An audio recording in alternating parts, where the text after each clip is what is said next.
ठीक है, लिख लिया। कल क्या पढ़ा था?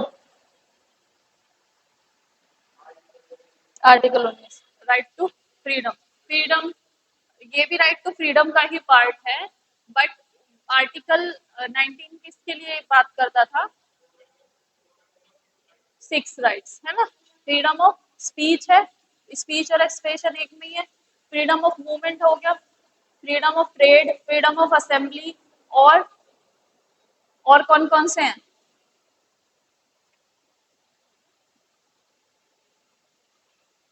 फॉर्म एसोसिएशन या यूनियन, है ना। रिसाइड और settle in any part of India. तो बेसिकली कह सकते हैं freedom of speech, freedom of assembly, freedom of association, freedom of movement, है ना, और फ्रीडम ऑफ रेजिडेंट और फ्रीडम ऑफ प्रोफेशन। ठीक है, ये सिक्स राइट्स हमने कल कंप्लीट किए थे। अब इसमें ना एक चीज और तुम लोगों को याद रखनी है कि जो फ्रीडम ऑफ मूवमेंट है उसके में, मतलब उसके कंटेक्स्ट में सुप्रीम कोर्ट ने कुछ कहा था। See what Supreme Court has said कि जो जिनको भी HIV एड्स है, जिन पर्सन को, those who are suffering from HIV AIDS, उनको फ्रीडम ऑफ मूवमेंट नहीं है। मतलब it can be because this disease AIDS is a contagious disease, है ना, संक्रमित हो जाते हैं इससे। तो उन्होंने उनकी मूवमेंट पे, मतलब सर्टेन काइंड ऑफ, जैसे कि मैंने बताया तुमको पहले ही कि ये मूवमेंट, ये जो हमारे राइट्स हैं, these are not absolute right, these are suppose to be reasonable restriction. ठीक है, उन पे government reasonable restriction state can impose. ठीक है, तो रीजनेबल रेस्ट्रिक्शन में ये भी आता है कि अगर किसी के मूवमेंट से पब्लिकली किसी को हार्म हो रहा है, एक पर्सन को नहीं, अब ऐसे किसी पर्सन से तुम्हें प्रॉब्लम है, तुम सुप्रीम कोर्ट जाओ, उससे कहो कि मुझे इससे प्रॉब्लम है, इसको फ्रीडम ऑफ मूवमेंट मत दो, इसे इधर उधर मत जाने दो, तो वो तुम्हारी प्रॉब्लम है, इंडिविजुअल प्रॉब्लम है, उसमें कुछ नहीं किया जा सकता। बट जब एक पर्सन के मूवमेंट की वजह से या ग्रुप ऑफ पर्सन के मूवमेंट की वजह से एज अ होल सिटीजन्स को नुकसान हो या पब्लिक को हार्म हो रहा है किसी भी तरह का, तो उसके मूवमेंट पे रोक लगाई जा सकती है। जैसा कि इन केस ऑफ HIV, जो सफरिंग पीपल होते हैं उनके, जो भी उसके पेशेंट होते हैं एड्स के, उन पे कोर्ट ने ये कह दिया था।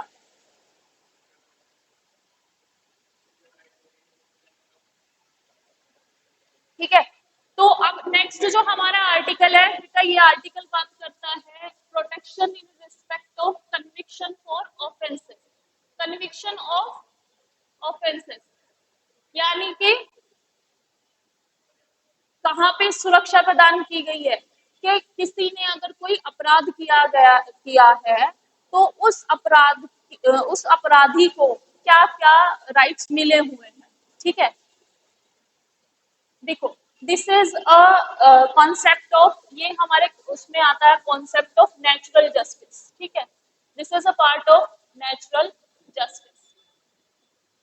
अब नेचुरल जस्टिस में this is also a part of free and fair trial. ठीक है, फ्री एंड फेयर ट्रायल,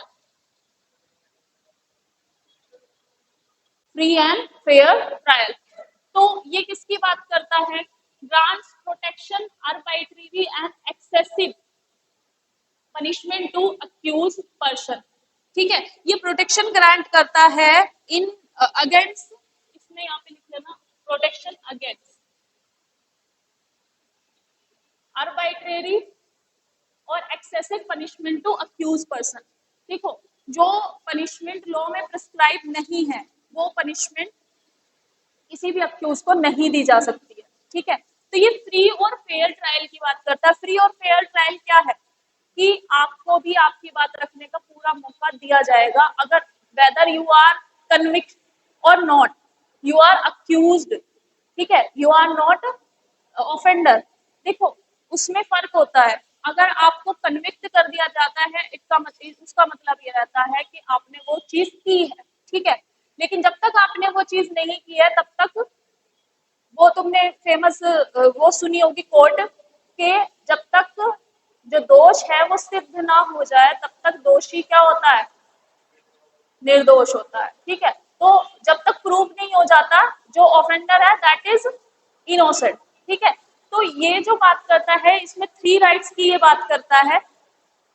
देखो यहाँ पे फर्स्ट, यहाँ पे ex no ex post facto law, no ex post facto law, जो कोई लो उस कमीशन से पहले बना हुआ है या उस जो अपराध है उसके कमीशन के बाद बना, तो वो लो उस वाले उसके कमीशन पे अप्लाई नहीं होगा। जैसे कि फॉर इंस्टेंस एक पर्सन है ए, उसने चोरी की, ठीक है, और चोरी के लिए उस पर्टिकुलर कंट्री, जैसे हम अपने इंडिया का एग्जांपल लेते हैं कि हमारे यहाँ पे चोरी के लिए जब ए ने चोरी की तब तक कोई लॉ नहीं था, चोरी को अपराध की श्रेणी में नहीं माना जाता था, ठीक है। लेकिन जब ए ने चोरी की 17 नवंबर को और 20 नवंबर को एक लॉ बन गया कि चोरी भी अपराध है, तो उसके लिए ए को पनिशमेंट नहीं दी जाएगी क्योंकि तब तक वो लॉ में प्रेस्क्राइब नहीं था, ठीक है, तब तक वो बात लॉ में लिखी हुई नहीं थी। तो इसका मतलब क्या है एक्स पोस्ट ऑफ लॉ का, कि पूर्व में कोई भी कानून बनेगा जो पूर्व में बना कानून है या पूर्व व्यापी है,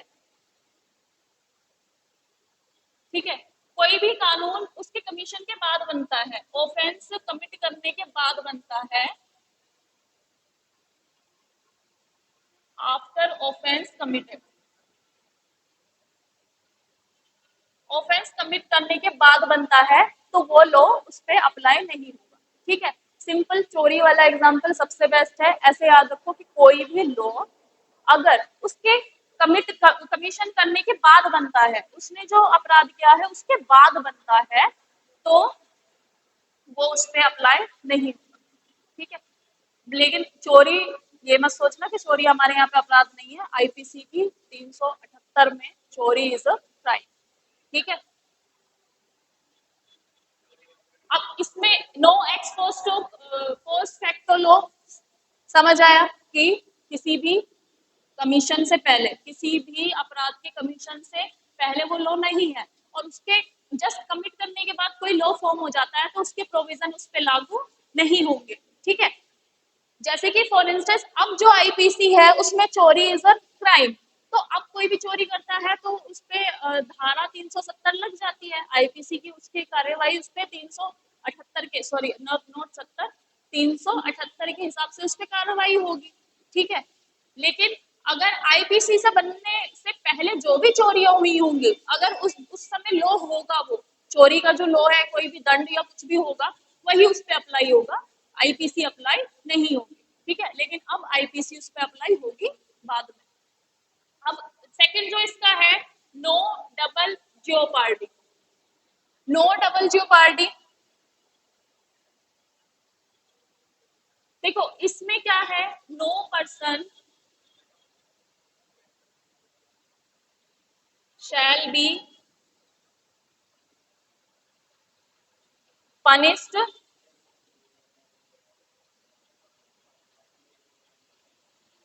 for the same offense,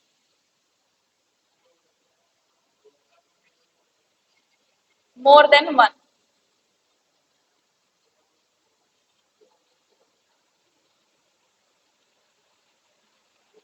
देखो जो डबल जियो पार्टी का जो कॉन्सेप्ट है, डबल जियो पार्टी का जो कॉन्सेप्ट है, नाम से ही समझ आ रहा होगा डबल जियो पार्टी क्या हुआ, समझ नहीं आ रहा। अच्छा देखो, नो डबल जियो पार्टी, तो नो डबल जियो पार्टी का मतलब क्या है कि आपको एक ही तरह के अपराध के लिए 2 बार सजा नहीं दी जाएगी, ठीक है। जैसे कि आपने 2 मर्डर किए, 2 मर्डर किए, ठीक है, मतलब किसी भी पर्सन ने 2 मर्डर किए हैं, और वो सेम जो मर्डर है उनके लिए उसको एक बार फांसी की सजा होगी, ठीक है, वो दोबारा नहीं मतलब यही एक लॉजिक है कि एक बार उसको जो पनिशमेंट मिल गई है उसी ऑफेंस के लिए, सेम ऑफेंस के लिए, ठीक है, 2 मर्डर करने के, तो उसको सेम जो मर्डर की मिलती है वही मिलेगी, ठीक है, बच जाता है। वैसे बहुत रेयर केसेस में हो रही है फांसी, अब रेयर केसेस में हो रही है फांसी, ऐसे ऐसे कभी सुना नहीं कि कोई बचा, और हाँ, कल जैसे कि तुमने बताया था कि विमेन को किसी को मिली है या नहीं, तो एक बहुत फेमस सा केस है, उसने एक लेडी थी दैट इज शबाना, उसने अपनी पूरी फैमिली को मार दिया था। ठीक है, उसको मिली थी फांसी की सजा, अपनी पूरी फैमिली को। ठीक है, और एक और लेडी थी, उन्होंने अपने क्लिनिक में 3 लड़कियों को पॉइजन दे दिया था, उसको भी मिली थी सजा। ठीक है, बहुत फेमस सा केस था ये शबाना वाला, तो बहुत फेमस सा केस था। ठीक है, बनी होगी, बन जाती हैं, बाद में बन जाती हैं। तो देखो, डबल जियो पार्टी क्या है कि सेम ऑफेंस के लिए आपको मोर देन वन उसके लिए सजा नहीं मिलेगी। लेकिन एक और चीज है इसमें, डबल जियो पार्टी का कॉन्सेप्ट है हमारे लॉ में। लिसन, देखो, डबल जो पार्टी का कॉन्सेप्ट है हमारे लॉ में, लेकिन अगर एक पर्सन ने दो चीजें की हुई हैं, दो अलग अलग अपराध किए गए हैं, तो उनके लिए उसे दो अलग अलग सजाएं मिलेंगी, और जब जैसे एक खत्म होगी दूसरी स्टार्ट हो जाएगी उसके लिए। जैसे कि जैसे किसी एक पर्सन ने चोरी भी की है, ठीक है, चोरी भी की है और उसने रेप भी कमिट किया है, तो उसको चोरी की सजा भी मिलेगी और उसको रेप की भी मिलेगी। ठीक है, और जब उसकी जो भी पहले उसकी सजा मिली होगी, जो पहले डिक्लेयर हुई होगी, फॉर इंस्टेंस अगर उसे रेप की मिली है, तो ऐसा नहीं कि उसको 3 साल की तो चोरी के लिए मिली है, रेप के लिए उसे 10 साल वाली मिली है। ठीक है, ऐसा नहीं है कि वो 3 साल उसके 10 साल की सजा में काउंट होंगे, टोटल कितनी होगी, 13 साल। ठीक है, तो उसे पहले वो तो 10 साल रेप वाले गुजारने पड़ेंगे, जो रेप की सजा उसको मिली है, और उस पनिशमेंट के बाद उसको 3 साल उसकी चोरी की भी चलेगी।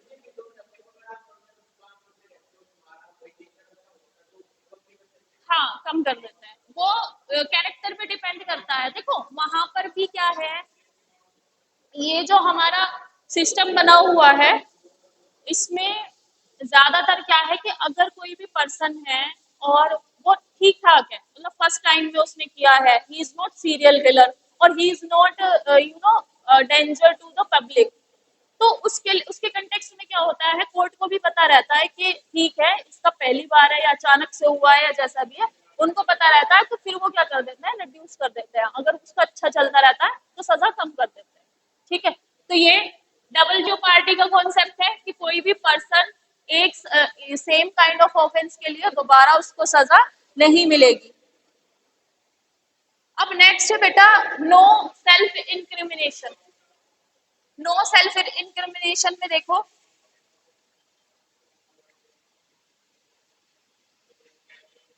सेल्फ इंक्रिमिनेशन में no person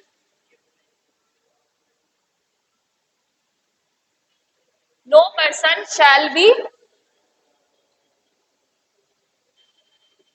no person accused of,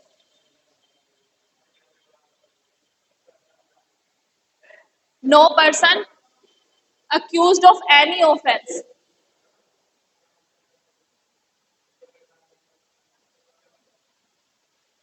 accused of any offense shall be compelled to be witness against himself। कोई भी पर्सन है और वो, मतलब इसमें सिंपल लैंग्वेज में इसे हम कह सकते हैं कि कोई पर्सन है वो अपने ही अगेंस्ट गवाही नहीं दे सकता है, तो ये भी है, उसको बाधित नहीं किया जाएगा कि वो मतलब मार के नहीं तुम वो करो, कन्फेस करो, नहीं, वो अपने अगेंस्ट विटनेस भी नहीं है। कभी भी तुमने देखा होगा, अगर कोर्ट में कोई ये कह देता है, हालांकि तुमने रियल में कभी कोर्ट का ट्रायल नहीं देखा, हमने भी नहीं देखा, लेकिन वहां पर क्या रहता है कि अगर तुमने मूवी में देखा और कोई ये कहता है कि नहीं मैंने खून किया है, मुझे सरेंडर कर दो, ये कर दो, तो जब तक उसकी बात नहीं मानी जाती है, जब तक उसके खिलाफ पूरे तरह से एविडेंसेस नहीं हो, ठीक है, हो सकता है वो किसी और को बचाने के लिए कर रहा हो, है ना, हाँ, धमकी दे रखी हो किसी ने, तो जैसे कि फॉर इंस्टेंस तुमने दृश्यम तो देखा ही होगा, दृश्यम तो देखी है, टू नहीं देखी, दृश्यम, अजय देवगन वाली नहीं देखी, उसने देखी है। अच्छा चलो, ऐसे मैं तुम्हें बताती हूँ, लास्ट में वो क्या करता है, ही एक्सेप्ट कि मैंने मारा, ठीक है, वो कर लेता है एक्सेप्ट, लेकिन बाद में वो क्या क्या देता है कि मेरे से दबाव में दिलवाई गई थी ये गवाही, एंड में वो क्या कह देता है कि मेरे से दबाव में दिलवाई गई थी गवाही। तो कोर्ट में अगर ये कह देता है ना कोई अक्यूज कि मुझे तो मार पीट के गवाही दिलवाई है, तो मानेगा नहीं कोर्ट। कोर्ट कह देगा कि आप ऐसे कैसे कन्फेस करवा रहे हो, कोई और है, तुम उसे पकड़ नहीं पा रहे, तो इसे निर्दोष को तुम सजा दिलवा रहे हो। तो पुलिस की जो जो गवाही पुलिस को दी जाती है वो कभी भी कोर्ट में मान्य नहीं होती। क्यों नहीं होती? क्योंकि वो मार पीट के कैसे भी करवा लेते हैं। किसकी मान्य होती है? जब वो मजिस्ट्रेट की प्रेजेंस में देता है ना गवाही, मजिस्ट्रेट रिकॉर्ड करता है उसको, वो गवाही मान्य होती है। ठीक है, तो इसलिए नो सेल्फ इंक्रिमिनेशन, कभी भी वो अपने अगेंस्ट विटनेस नहीं हो सकता है। No person accused of any offence compelled to be a witness against himself या himself।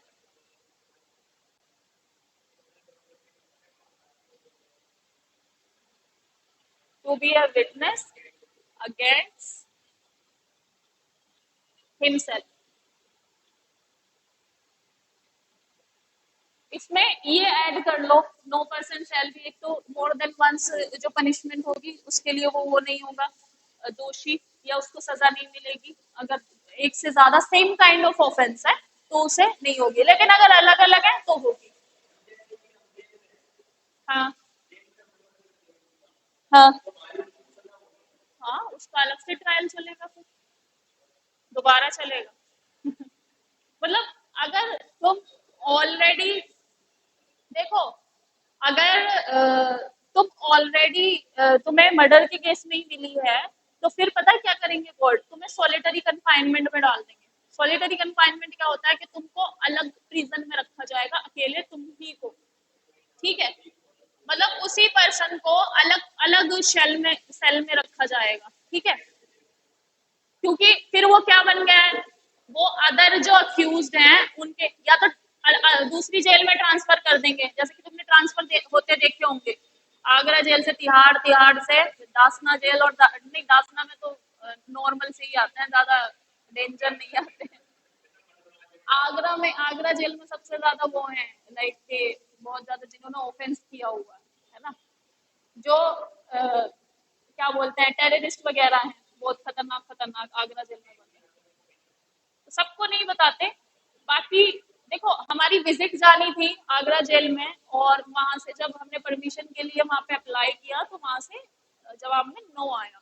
रीजन में क्या था कि वी कांट अलाउ यहाँ पे एक विजिट, हम एडवोकेट्स की अलाउ अभी नहीं कर सकते, क्योंकि यहाँ पे बहुत ज्यादा जो है क्रिमिनल्स हैं, और उन्होंने रेफर किया था कि यहाँ पे टेररिस्ट है। ठीक है, तो उन्होंने मना कर दिया था आगरा जेल में। ठीक है, तो ट्रांसफर भी देखे होंगे, तो ऐसा होगा कि अगर इस तरह का कोई भी क्राइम करता है तो उसका ट्रांसफर कर देते हैं दूसरी जेल में, और वहां पे उसे सोलिटरी कन्फाइनमेंट में रखा जाता है, अलग बिल्कुल। ठीक है, अलग रूम में बिल्कुल अकेला रखा जाएगा। तो ये चीज होती है, याद रखना। आर्टिकल 20 किसकी बात करता है? Protection in respect of conviction of offences. ठीक है, it's a concept of natural justice. ठीक है, और नेचुरल जस्टिस के तहत हर एक पर्सन को, जो भी अक्यूज है, उसको फ्री और फेयर ट्रायल मिलेगा। तुमने देखा होगा कि even in the Nirbhaya case, जब उस वो पांचों जो अक्यूज थे उनको कोई भी केस नहीं ले रहा था, उनका कोई एडवोकेट नहीं ले रहा था, सबने मना कर दिया था। इतना ज्यादा मतलब रोष था उनके खिलाफ, लेकिन फिर भी कोर्ट ने उनको एडवोकेट अलॉट कराया था। ठीक है, तो ये नेचुरल जस्टिस का कॉन्सेप्ट है कि फ्री और फेयर ट्रायल दिया जाएगा, सबको मौका दिया जाएगा। ठीक है, प्रूफ जो होगा वो कोर्ट में प्रूफ होगा, पहले से ही दोषी नहीं होंगे। सबको पता था इन्होंने किया है, सारे सबूत वही थे। ठीक है, सारे एविडेंसेस थे, सब कुछ था, लेकिन फिर भी कोर्ट ने क्या किया था कि एडवोकेट दो इनको। ठीक है, दिया एडवोकेट। तो ये नेचुरल जस्टिस का कॉन्सेप्ट है, और बेटा इसमें चाहे कितना भी जघन्य अपराध किसी ने किया है, फ्री और फेयर ट्रायल सबको मिलेगा। ठीक है, तो ये दिया जाता है। तो ये आर्टिकल 20 किसकी बात करता है? Grants protection against arbitrary excessive punishment to accused person. Accuse person को आर्बिट्रेरी और एक्सेसिव पनिशमेंट से बचाने के लिए। ठीक है, और एक और चीज इसमें याद रखना बेटा, ये सबके लिए है, सिटीजन्स हो या फॉरेनर हो, सबके सबके लिए। ठीक है, लेकिन आर्टिकल 19 याद रखना, फ्रीडम ऑफ स्पीच और एक्सप्रेशन ये फॉरेनर्स के लिए अलाउड नहीं है। Freedom of movement, freedom of occupation ये फॉरेनर्स के लिए हमारी कंट्री में अलाउड नहीं है। हम्म, हम्म, हम्म, हम्म, हम्म,